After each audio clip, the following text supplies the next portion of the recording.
Panie Prezydencie Rzeczpospolitej Polskiej, Panie Prezesie Europejskiego Banku Centralnego, Panie Prezesie Narodowego Banku Polskiego, Szanowni Państwo, drodzy przyjaciele, to miło, że mogę mówić po polsku.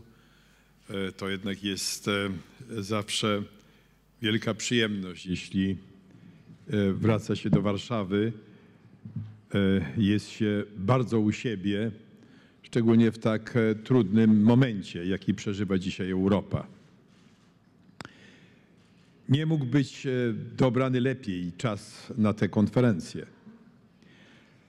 Jesteśmy na 2 dni przed europejskim szczytem, Radą Europejską, która zadecyduje o następnych działaniach w strefie euro i w całej Unii Europejskiej. Jest bardzo ważne, żebyśmy rozróżnili te działania na 3 różnych poziomach, aby łatwiej było nam znaleźć się w tym świecie trudnych decyzji. Po pierwsze, musimy zadziałać krótkoterminowo.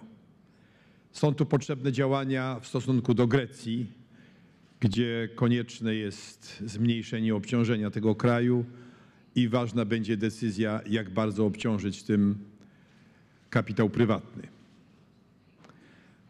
Druga ważna sprawa na najbliższy okres to jest dokapitalizowanie banków, rekapitalizacja.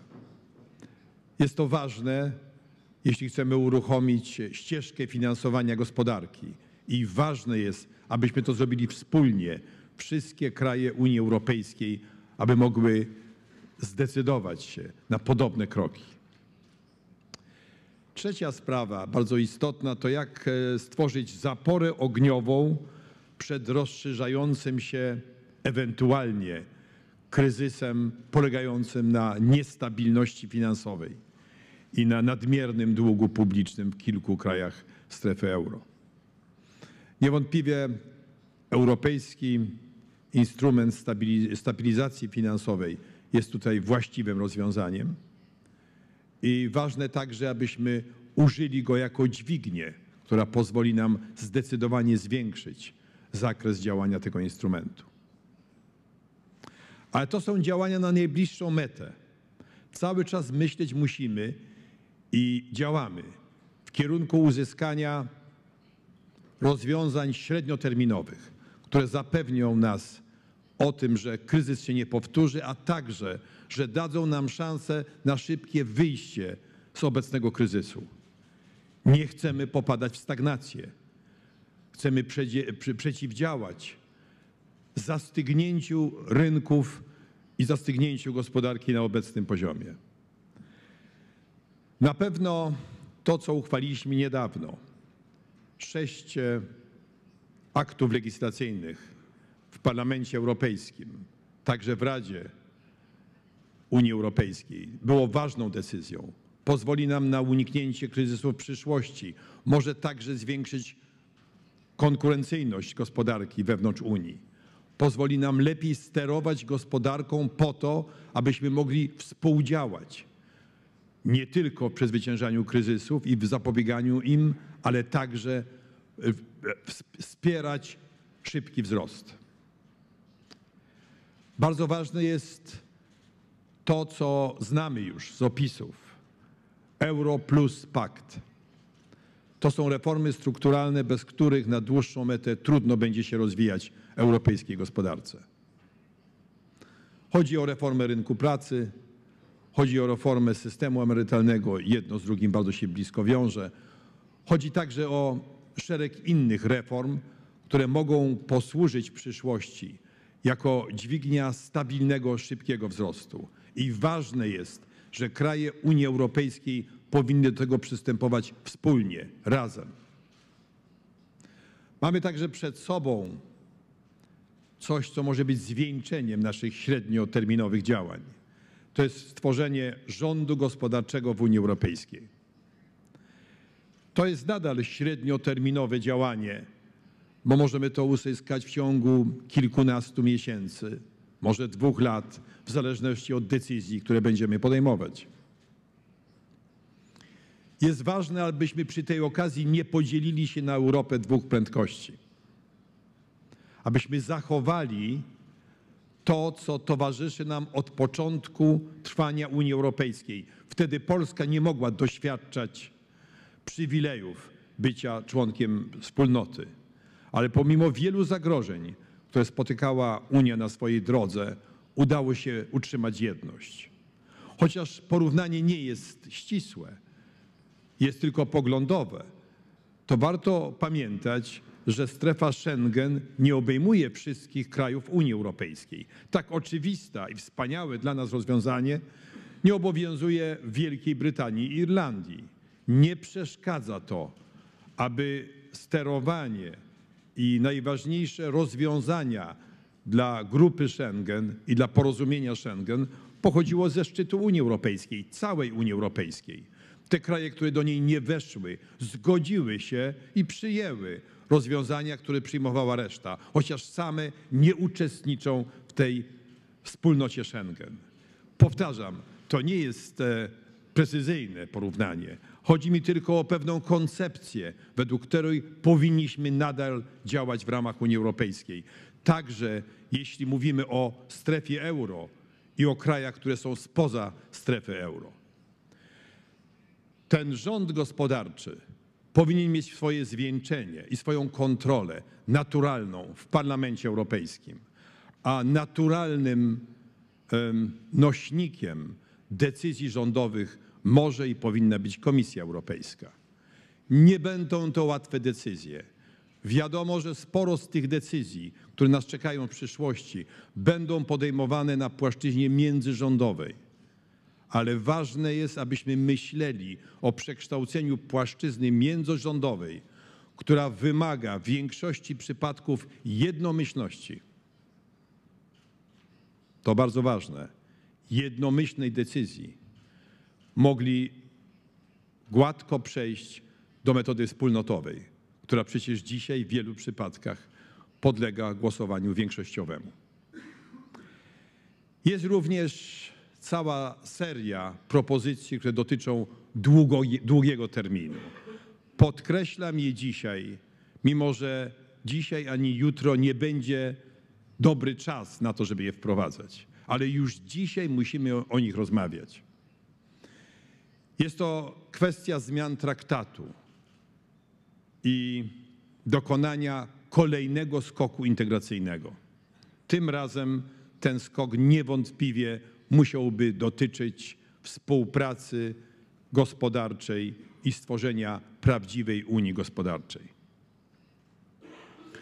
Od czasów II wojny światowej każde kolejne pokolenie Europejczyków musi podejmować taką decyzję. Nie zawsze są one łatwe, nie zawsze mieszkańcy naszego kontynentu rozumieją, czego chcą politycy i jak planują rozwój swojego własnego kraju i całej wspólnoty. Najpierw była to decyzja powojenna w latach 50. od Wspólnoty Węgla i Stali po Traktat Rzymski. Pierwsza odpowiedź na tragedię wojny. 30 lat potem, kiedy powstawała koncepcja Schengen i wspólnego rynku, Europejczycy byli w innym miejscu, ale podjęli twardą i zdecydowaną decyzję o dalszym kroku integracyjnym. Ten krok integracyjny owocował ogromnym rozwojem europejskiej gospodarki. Owocował także rozszerzeniem Unii Europejskiej o następne 12 krajów. Największe, a właściwie o następne 16 krajów, 15 krajów, bo przecież po decyzjach dotyczących wspólnego rynku weszły jeszcze Austria, Szwecja i Finlandia. A więc te wielkie rozszerzenia były także rezultatem wielkiej decyzji lat 80., które doprowadziły do tego, że dzisiaj cały kontynent, niemal cały kontynent podlega temu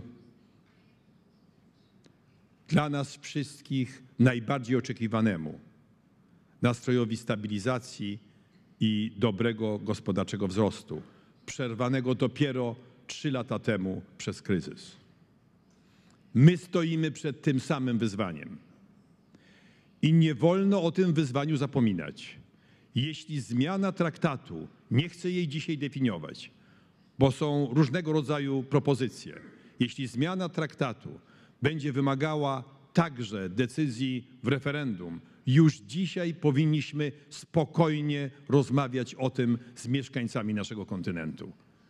Nie zastanawiając się, czy jest to perspektywa 5, 10 czy 15 lat.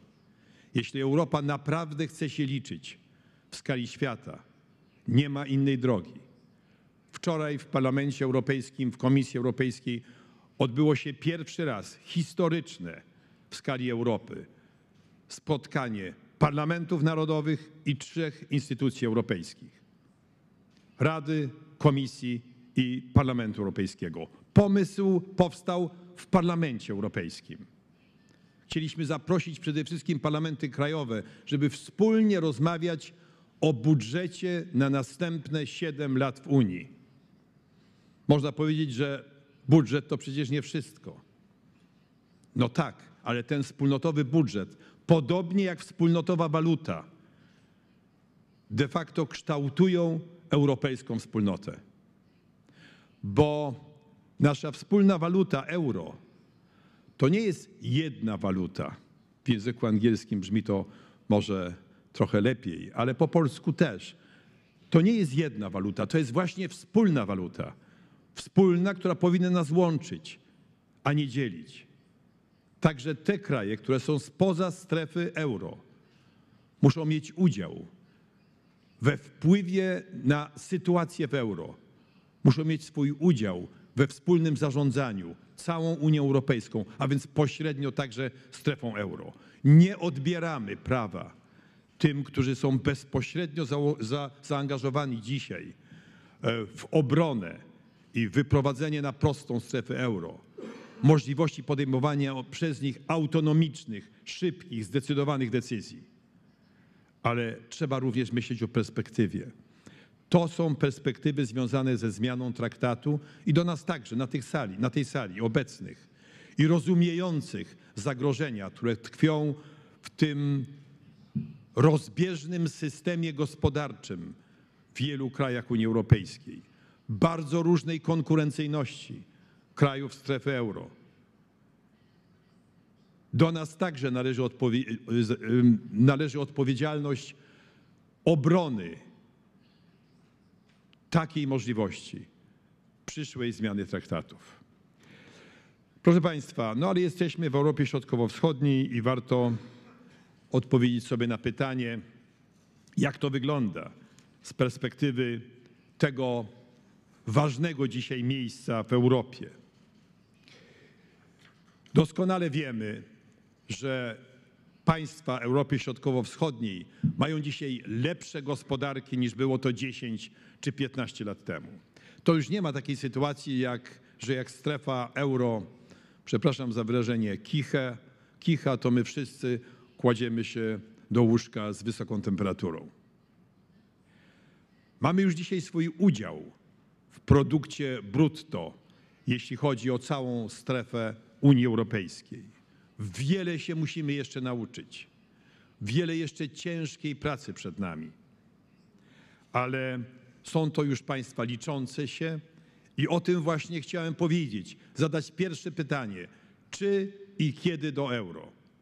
Proszę Państwa, posiadanie własnej polityki monetarnej posiada pewne zalety. Nikt nie będzie twierdził dzisiaj, że nie. Ale chciałem Państwu powiedzieć z pełną mocą, że udział we wspólnocie europejskiej, w której się współdecyduje, w której bierze się udział w posiedzeniach na najwyższym szczeblu, w której można wpływać na losy całej Europy, a więc własnego kraju również, ma wartość nadzwyczajną.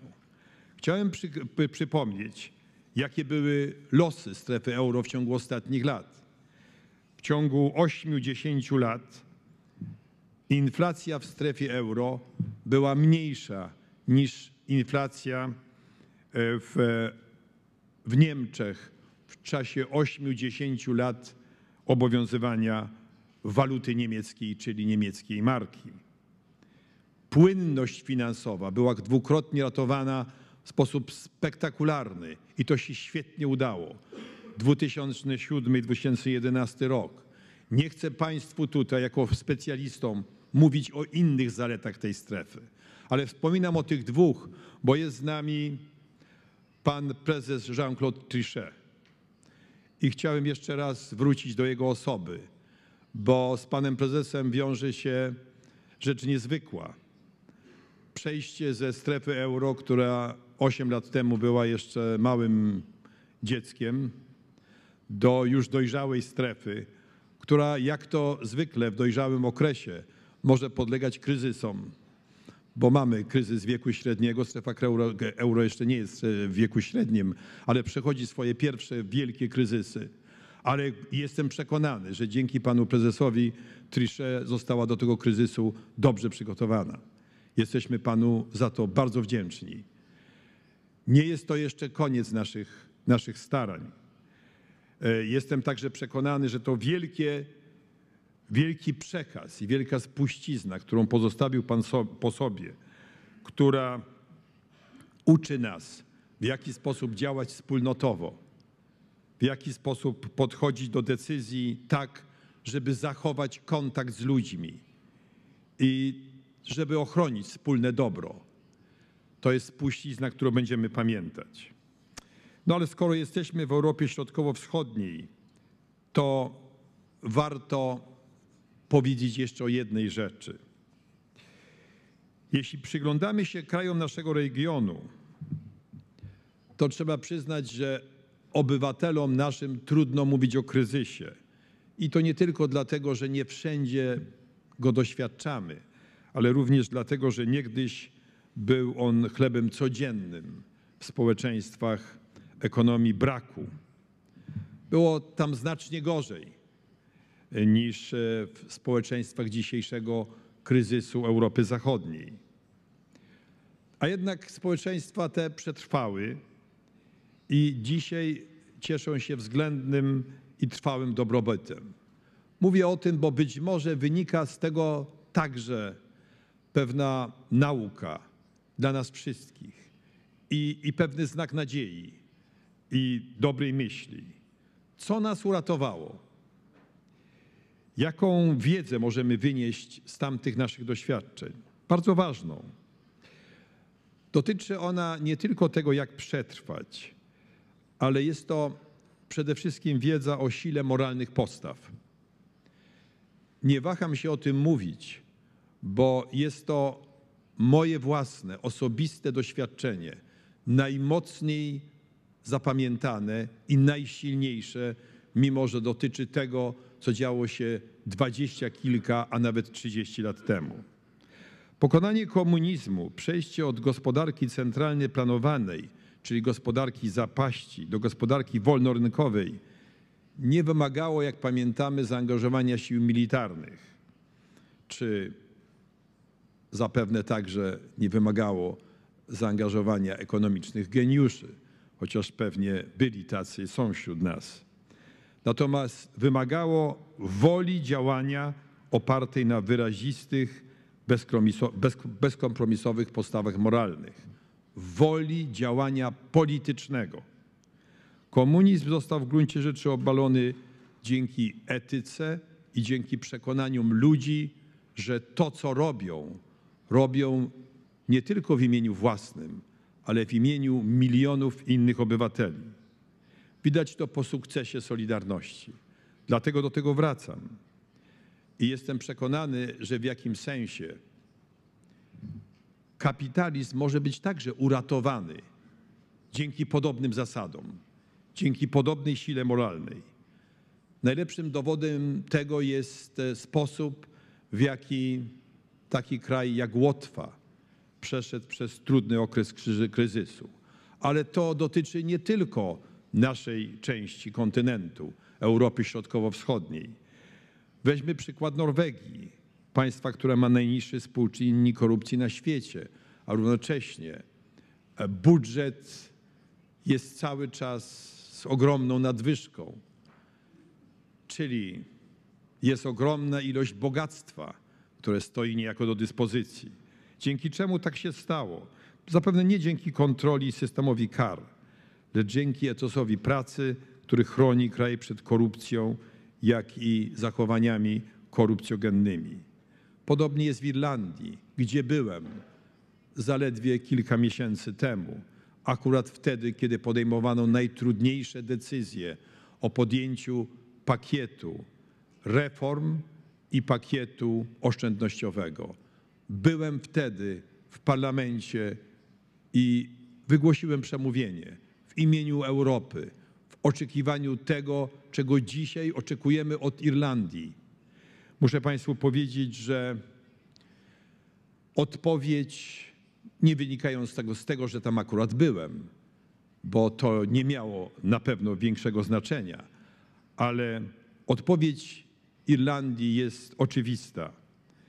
To nie ekonomiczny geniusz uratował ten kraj, ale etyka, solidarność, praca i wiarę w nią tysięcy ludzi. Ja wierzę, że tak może stać się w każdym kraju europejskim. I jeśli mówimy o krajach Europy Środkowo-Wschodniej, jesteśmy w tej części Europy i podkreślamy, jak ważą one dzisiaj na losach całej Europy, to warto przypomnieć także naszą niedawną historię krajów Europy Środkowo-Wschodniej. Jestem przekonany, że to także w sposób nadzwyczajny łączy nas z historią europejską i daje nam wiele siły na to, żeby poprawiać gospodarkę, bo po to się zebraliśmy na tej konferencji, ale także, żeby rozmawiać językiem zrozumienia, wzajemnego poszanowania, a także rozumienia ludzi, którzy dzisiaj z wielkim zaniepokojeniem spoglądają na nasze działania. Dziękuję bardzo. Wszystkiego dobrego na konferencji.